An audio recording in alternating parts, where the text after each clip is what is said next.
ओम श्री परमात्मने नमः। अथ द्वितीय अध्याय। संजय उवाच। तं तथा कृपयाविष्टमश्रुपूर्णाकुलेक्षणं विषीदन्तीमिदं वाक्यमुवाच मधुसूदन।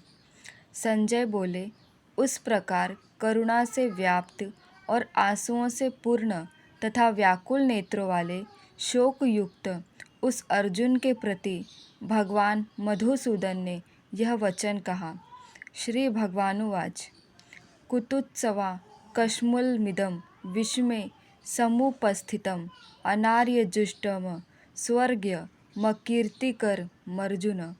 श्री भगवान बोले, हे अर्जुन, तुझे इस असमय में यह मोह किस हेतु से प्राप्त हुआ, क्योंकि न तो यह श्रेष्ठ पुरुषों द्वारा आचरित है, न स्वर्ग को देने वाला और न कीर्ति को करने वाला ही है। क्लैम्ब्यं मास्मगमः पार्थ नैतत्त्वयुपपद्यते शूद्रं हृदय दौर्लभ्य त्यक्तो वोत्तिष्ठ परन्तप। इसलिए हे अर्जुन, नपुंसकताओं मत प्राप्त हो, तुझमें यह उचित नहीं जान पड़ती। हे परंतप, हृदय की तुच्छ दुर्बलताओं को त्याग कर युद्ध के लिए खड़ा हो जा। अर्जुन उवाच। कथम भीष्ममहं संख्ये द्रोणं च मधुसूदन ईशुभिः प्रतियोत्स्यामि पूजार्हा वरिसूदन। अर्जुन बोले, हे मधुसूदन, मैं रणभूमि में किस प्रकार बाणों से भीष्म पितामह और द्रोणाचार्य के विरुद्ध लड़ूंगा, क्योंकि हे अरिसूदन, वे दोनों ही पूजनीय हैं। गुरु नहत्वा ही महानुभावा त्रेच्छो भोक्तुं भैष्मपीह लोक हत्वार्थ कामांसु गुरुनिहैव भुजीय भोगान धीर प्रदिग्धान। इसलिए इन महानुभव गुरुजनों को न मारकर मैं इस लोक में भिक्षा का अन्न भी खाना कल्याणकारक समझता हूँ, क्योंकि गुरुजनों को मारकर भी हम इस लोक में रुधिर से सने हुए अर्थ और काम रूप भोगों को ही तो भोगूंगा। न चैतद्विन्य कतरन्नो गरीयो यद्वा जयेम यदि वा नो जयेयु यानेव हत्वा न जिजीविषाम स्तेत्वस्थिता प्रमुखे धार्तराष्ट्रः।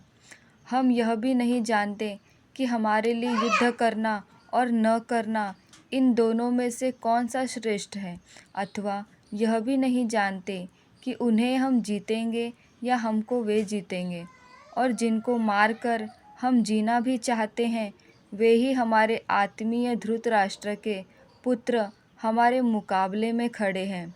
कार्पण्य दोषोपहतस्तभाव पृच्छामि त्वा धर्म सम्मूढ़ चेता यच्छ्रेयस्यान्निश्चितं ब्रूहि तन्मे शिष्यस्तेहं शाधि मां त्वा प्रपन्नम। इसलिए कायरता रूप दोष से उपहत हुए स्वभाव वाला तथा धर्म के विषय में मोहित चित्त हुआ मैं आपसे पूछता हूँ कि जो साधन निश्चित कल्याणकारक हो वह मेरे लिए कहिए, क्योंकि मैं आपका शिष्य हूँ। इसलिए आपके शरण हुए मुझको शिक्षा दीजिए। न ही प्रपश्यामि ममापनुधा यद्छोक मुच्छुषणमिन्द्रियाणाम् अवाप्य भूमावसपन्नमृद्धं राज्यं सुराणामपि चाधिपत्यम्।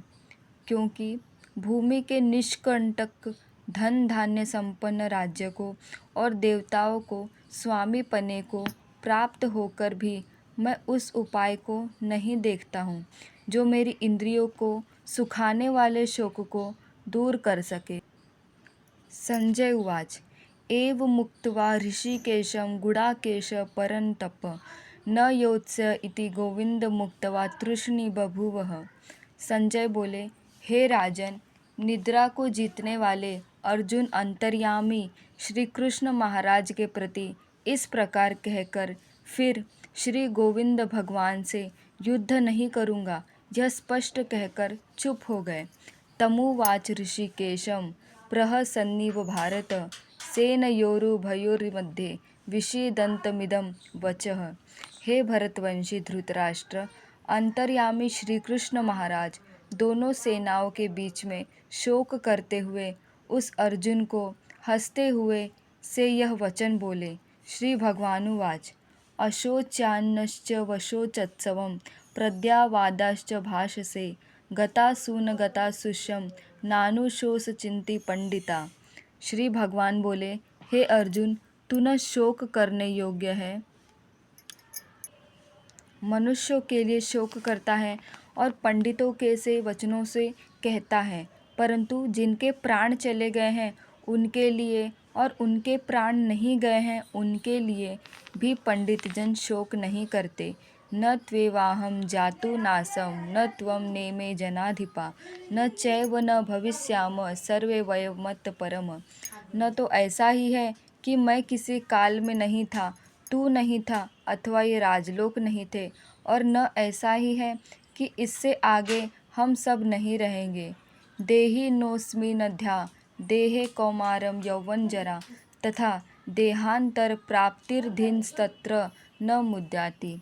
जैसे जीवात्मा की इस देह में बालकपन, जवानी और वृद्धावस्था होती है, वैसे ही अन्य शरीर की प्राप्ति होती है। उस विषय में धीर पुरुष मोहित नहीं होता है। मात्रा स्पर्शास्तु कौन्तेय शीतोष्ण सुखदुःखदा आगमापायिनो नित्यास्तान्तितितिक्षस्व भारत।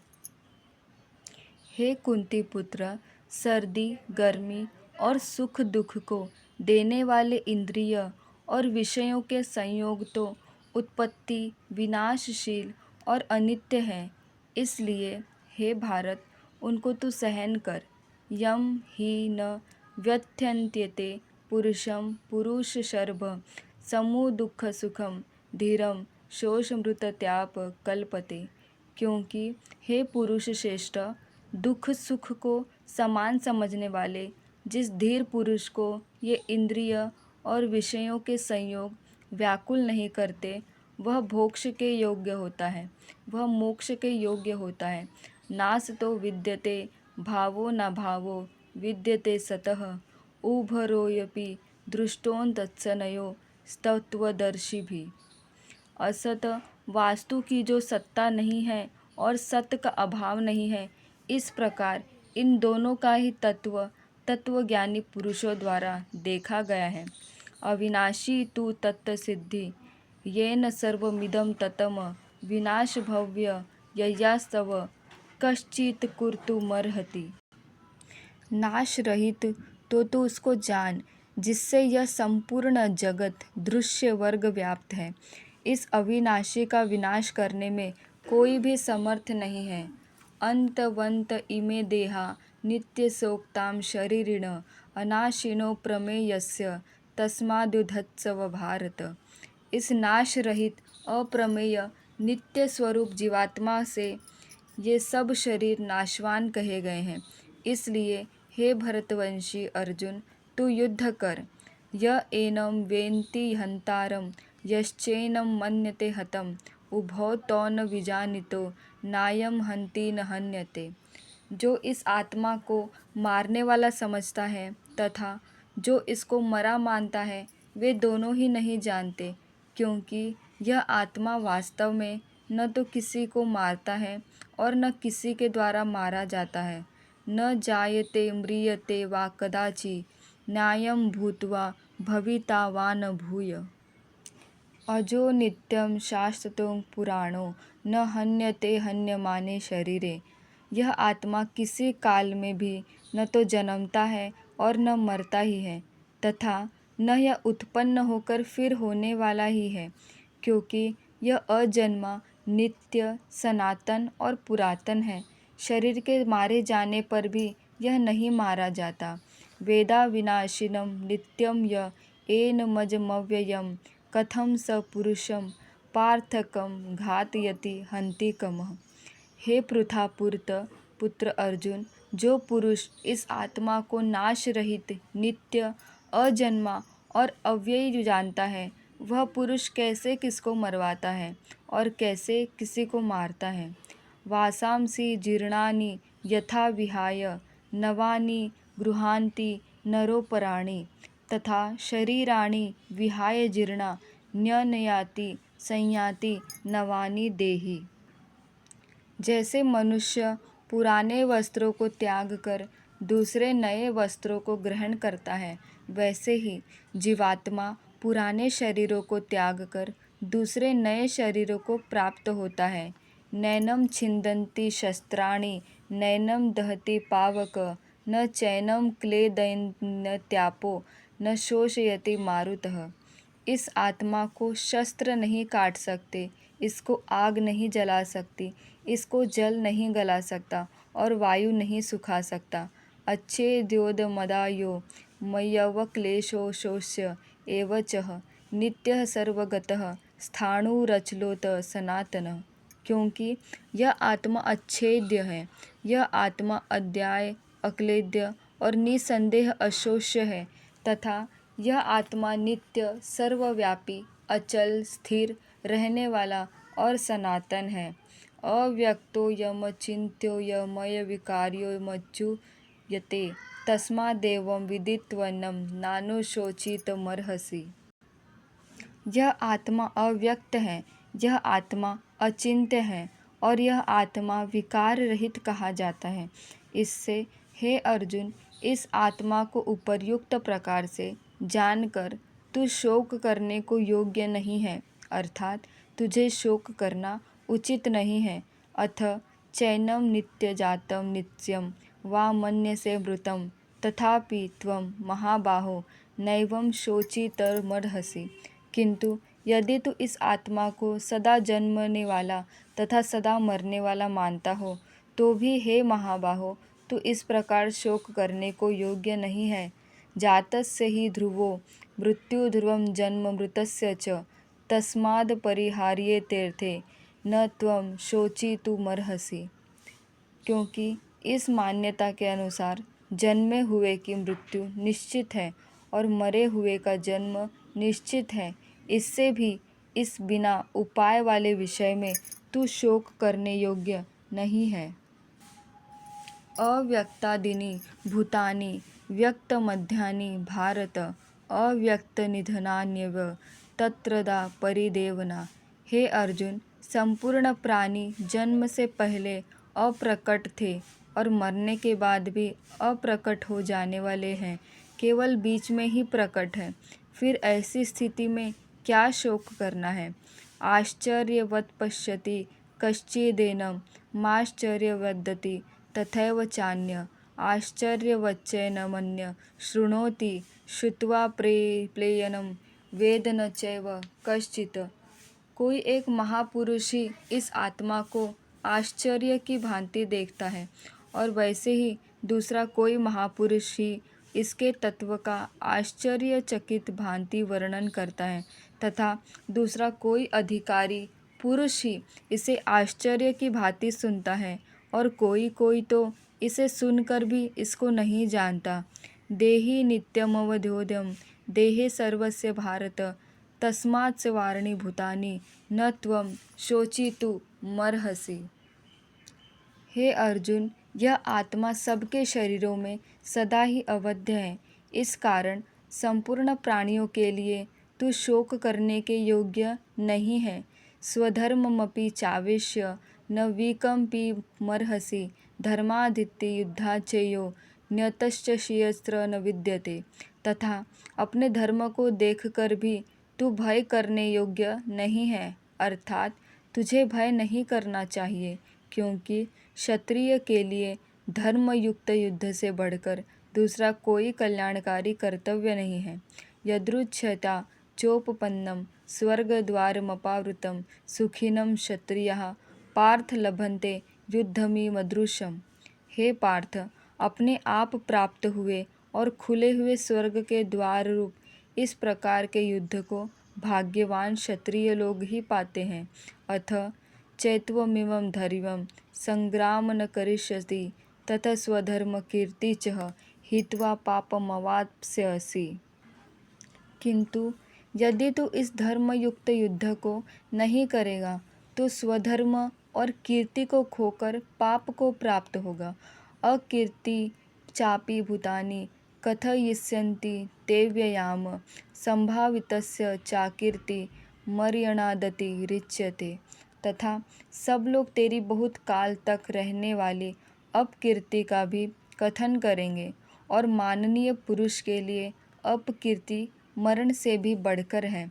भयाद्रणादुपरतं मन्स्यन्ते त्वा महारथा येषां च त्वं बहुमतो भूत्वा यास्यासि लाघवम्। और जिनकी दृष्टि में तू पहले बहुत सम्मानित होकर अब लघुताओं को प्राप्त होगा, वे महारथी लोग तुझे भय के कारण युद्ध से हटा हुआ मानेंगे। अवाच्य वादाश्च बहु वदिष्यन्ति तथाहिता निन्दन्तस्तव सामर्थ्य ततो दुःखतरं नु किम। वे वैरी लोग तेरे सामर्थ्य की निंदा करते हुए तुझे बहुत से न कहने योग्य वचन भी कहेंगे। उससे अधिक दुख और क्या होगा। हतो वा प्राप्तस्य स्वर्ग जित्वा वा भोष्यस्य महिमा तस्मादुत्तिष्ठ कौन्तेय युद्धाय कृत निश्चय। या तो तू युद्ध में मारा जाकर स्वर्ग को प्राप्त होगा अथवा संग्राम में जीतकर पृथ्वी का राज्य भोगेगा। इस कारण हे अर्जुन, तू युद्ध के लिए निश्चय करके खड़ा हो जा। सुख दुखे समे कृत्वा लाभालाभौ जयाजयो ततो युद्धाय युज्यस्व नैवं पापमवाप्स्यसि। जय पराजय लाभ हानि और सुख दुख को समान समझकर उसके बाद युद्ध के लिए तैयार हो जा। इस प्रकार युद्ध करने से तू पाप को नहीं प्राप्त होगा। एषा तेज विहिता सांख्ये बुद्धिर्योगे त्विमां शृणु। बुद्ध्या युक्तो यया पार्थ कर्मबन्धं प्रहास्यासि। हे पार्थ, यह बुद्धि तेरे लिए ज्ञान योग के विषय में कही गई और अब तू इसको कर्म योग के विषय में सुन। जिस बुद्धि से युक्त हुआ तू कर्मों के बंधनों को भली भांति त्याग देना अर्थात सर्वथा नष्ट कर डालेगा। नेहाभिक्रमनाशोस्ति प्रत्यवायो न विद्यते स्वल्पपण्यस्य धर्मस्य त्रायते महतो भयातः। इस कर्म योग में आरंभ का अर्थात बीच का नाश नहीं है और उल्टा फल रूप दोष भी नहीं है, बल्कि इस कर्म योग रूप धर्म का थोड़ा सा भी साधन जन्म मृत्यु रूप महान भय से रक्षा कर लेता है। व्यवसायात्मिका बुद्धि देकेह कुरुनंदनः बहुशाखा ह्यानश्चात्य बुद्धयो व्यवसायी नामः। हे अर्जुन, इस कर्म योग में निश्चयात्मिका बुद्धि एक ही होती है, किंतु अस्थिर विचार वाले विवेकहीन सकाम मनुष्यों की बुद्धियाँ निश्चय ही बहुत भेदों वाली और अनंत होती है। यामी माम पुष्पितान् वाचं प्रवदन्ति विपश्चितः वेदवादरताः पार्थ नान्यदस्तीति वादिनः। कामात्मानः स्वर्गपरा जन्म कर्म फलप्रदाम क्रिया विशेष बहुलाम भोगैश्चर्यगति प्रति भोगैश्चर्यप्रस्ताकाम तया पहते च तसाम। व्यवसायात्मिका बुद्धि समाधो न विधीयते। हे अर्जुन, जो भोगों में तन्मय हो रहे हैं, जो कर्म फल से प्रशंसक वेद वाक्यों में ही प्रीति रखते हैं, जिनकी बुद्धि में स्वर्ग ही परम प्राप्य वस्तु है और जो स्वर्ग से बढ़कर दूसरी कोई वस्तु ही नहीं है, ऐसा कहने वाले हैं, वे अविवेकी जन इस प्रकार की जिस पुष्पित अर्थात दिखाऊ शोभायुक्त वाणी को कहा करते हैं, जो कि जन्म रूप कर्मफल देने वाली एवं भोग तथा ऐश्वर्य की प्राप्ति के लिए नाना प्रकार की बहुत सी क्रियाओं का वर्णन करने वाली है। उस वाणी द्वारा जिनका चित्त हर लिया गया है, जो भोग और ऐश्वर्य में अंत्य आसक्त है, उन पुरुषों की परमात्मा में निश्चयात्मिका बुद्धि नहीं होती। त्रैगुण्य विषया वेदा निस्त्रेत गुण्यो भवार्जुन निद्येन्तु नित्य सत्वस्थो निर्योग क्षेम आत्मवान। हे अर्जुन, वेद उपर्युक्त प्रकार से तीनों गुणों के कार्य रूप समस्त भोगों एवं उनके साधनों का प्रतिपादन करने वाले हैं। इसलिए तू उन भोगों एवं उनके साधनों में आसक्तिहीन हर्ष शोक इसलिए तू उन भोगों एवं उनके साधनों में आसक्तिहीन हर्ष शोकादि दन्यों से रहित नित्य वस्तु परमात्मा में स्थित योग क्षेम को हीन चाहने वाला स्वाधीन अंतःकरण वाला हो। यावानर्थ उदपाने सर्वतः संपूलतोदके तावान सर्वेषु वेदेषु ब्रह्माण्डस्य विद्यानतः। सब ओर से परिपूर्ण जलाशय के प्राप्त हो जाने पर छोटे जलाशय में मनुष्य का जितना प्रयोजन रहता है, ब्राह्मण को तत्व से जानने वाले ब्राह्मण का समस्त वेदों में उतना ही प्रयोजन रह जाता है। कर्मण्येवाधिकारत से माँ फलेषु कदाचन माँ कर्म फल हेतुर्भुमा ते सज्ञो सत्व कर्मणि। तेरा कर्म करने में ही अधिकार है, उसमें फलों में कभी नहीं। इसलिए तू कर्मों के फल का हेतु मत कर तथा तेरी कर्म न करने में ही आसक्ति हो।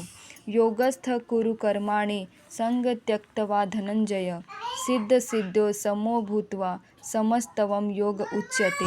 हे धनंजय, तू आसक्ति को त्याग कर तथा सिद्धि और असिद्धि में समान बुद्धि वाला होकर योग में स्थित तथा हुआ कर्तव्य कर्मों को कर, समत्व ही योग कहलाता है। दूरेण ह्यारं कर्म बुद्धि योगात्वजय बुद्धो शरणमविच्छ कृपणः फल हेतव। इस समत्व रूप बुद्धि योग से सकाम कर्म अत्यंत ही निर्म श्रेणी का है। इसलिए हे धनंजय, तू समबुद्धि में ही रक्षा का उपाय ढूंढ, अर्थात बुद्धि योग का ही आश्रय ग्रहण कर, क्योंकि फल के हेतु बनने वाला अत्यंत दीन है। बुद्धि युक्तो जहातिह उभे सुकृत दुष्कृते तस्माद् योग्या युज्यस्व कर्मसु कौशलमः। समबुद्धि युक्त पुरुष पुण्य और पाप दोनों को इसी लोक में त्याग देता है, अर्थात उनसे मुक्त हो जाता है। इससे तू समत्व रूप योग में लग जा। यह समत्व रूप योग ही कर्मों में कुशलता है, अर्थात कर्म बंधन से छूटने का उपाय है। कर्मजं बुद्धि युक्ता ही फलं त्यक्त्वा मनीषिणः जन्म बंधो विनिर्मुक्ता पदम गच्छन्त नामयम्। क्योंकि समबुद्धि से युक्त ज्ञानी जन कर्मों उत्पन्न होने वाले फल को त्याग कर जन्म रूप बंधन से मुक्त हो निर्विकार परम पद को प्राप्त हो जाते हैं। यदा ते मोह कलिलं बुद्धिर्व्यतितरिष्यति तदा गंतासि निर्वेदम श्रोतव्यस्य श्रोतृश्च। जिस काल में तेरी बुद्धि मोह रूप दलदल को भली भांति पार कर जाएगी, उस समय तू सुने हुए और सुनने में आने वाले इस लोक और परलोक संबंधी सभी भोगों से वैराग्य को प्राप्त हो जाएगा। श्रुति विपन्निपन्ना ते यदा यथा सति निश्चला समाधावचला बुद्धिस्तदा योगमवाप्यसि। भांति भांति के वचनों को सुनने से विचलित हुई तेरी बुद्धि जब परमात्मा के अचल और स्थिर ठहर जाएगी, तब तू योग को प्राप्त हो जाएगा, अर्थात तेरा परमात्मा से नित्य संयोग हो जाए। स्थित प्रज्ञस्य का भाषा समाधिस्थ तव केशव स्थिति तधि किम प्रभाषेत किमासीत व्रजेत किम। अर्जुन बोले, हे केशव, समाधि में स्थित परमात्मा को प्राप्त हुए स्थिर बुद्धि पुरुष का क्या लक्षण है? वह स्थिर बुद्धि पुरुष कैसे बोलता है, कैसे बैठता है और कैसे चलता है? श्री भगवानुवाच प्रजहाति यदा कामांस सर्वांतात मनोगतान आत्मन्यवात्मना तुष्टम स्थित प्रज्ञस्तदोच्यते। श्री भगवान बोले, हे अर्जुन, जिस काल में यह पुरुष मन में स्थित संपूर्ण कामनाओं को भली भांति त्याग देता है और आत्मा से आत्मा में ही संतुष्ट रहता है, उस काल में वह स्थित प्रज्ञ कहा जाता है। दुखेषु अनुगन्नमना सुखेषु विगत स्पृह वीतराग भय क्रोध स्थित धीर्मुनुरुच्यते। दुखों की प्राप्ति होने पर जिसके मन में उद्वेग नहीं होता, सुखों की प्राप्ति में जो सर्वथा निस्पृह है तथा जिसके राग भय और क्रोध नष्ट हो गए हैं, ऐसा मुनि स्थिर बुद्धि कहा जाता है। यह सर्वत्रानभिस्य हस्त प्रत्पाय शुभाशुभम नाभिनंदति न दृष्टि तस्य प्रज्ञा प्रतिष्ठिता। जो पुरुष सर्वज्ञ स्नेह रहित हुआ उस शुभ या अशुभ वस्तु को प्राप्त होकर न प्रसन्न होता है और न ही द्वेष करता है, उसकी बुद्धि स्थिर है। यदा संहरते चायम कुमोदविनम सर्वशः इंद्रियाणीर्थ याथेरिभत्स प्रज्ञा प्रतिष्ठिता। और कछुआ सब ओर से अपने अंगों को जैसे समेट लेता है, वैसे ही जब यह पुरुष इंद्रियों के विषयों से इंद्रियों को सब प्रकार से हटा लेता है, तब उसकी बुद्धि स्थिर है। ऐसा विषया विनिर्वन्तते निराहारस्य देहिन रसजर्व रसोप्यस्य परम दृष्टाम निवर्तते। इंद्रियों के द्वारा विषयों को ग्रहण न करने वाले पुरुष के भी केवल विषय तो निवृत्त हो जाते हैं, परंतु उनमें रहने वाली आसक्ति निवृत्त नहीं होती। इस स्थित पद्य पुरुष की जो आसक्ति भी परमात्मा का साक्षात्कार करके निवृत्त हो जाती है। ययतो यद्यपि कौन्तेय पुरुषस्य विपश्चितः इंद्रियाणि प्रमाथिनी हरन्ति प्रसभम मनः। हे अर्जुन, आसक्ति का नाश न होने के कारण ये प्रमथन स्वभाव वाली इंद्रियां यत्न करते हुए बुद्धिमान पुरुष के मन को भी बलात् कर देती है। तानि सर्वाणि संयम्य युक्त आसीम मत्पर वशे ही यस्येन्द्रियाणि तस्य प्रज्ञा प्रतिष्ठिता। इसलिए साधकों को चाहिए कि वह उन संपूर्ण इंद्रियों को वश में करके समाहित चित्ता हुआ मेरे परायण होकर ध्यान में बैठे, क्योंकि जिस पुरुष की इंद्रियां वश में होती है उसी की बुद्धि स्थिर हो जाती है। ध्यायतो विषयानुस्प संगेस्तशुष्पायजे सद्या जायते कामः कामात् क्रोध भिजायते। विषयों का चिंतन करने वाले पुरुष की उन विषयों में आसक्ति हो जाती है।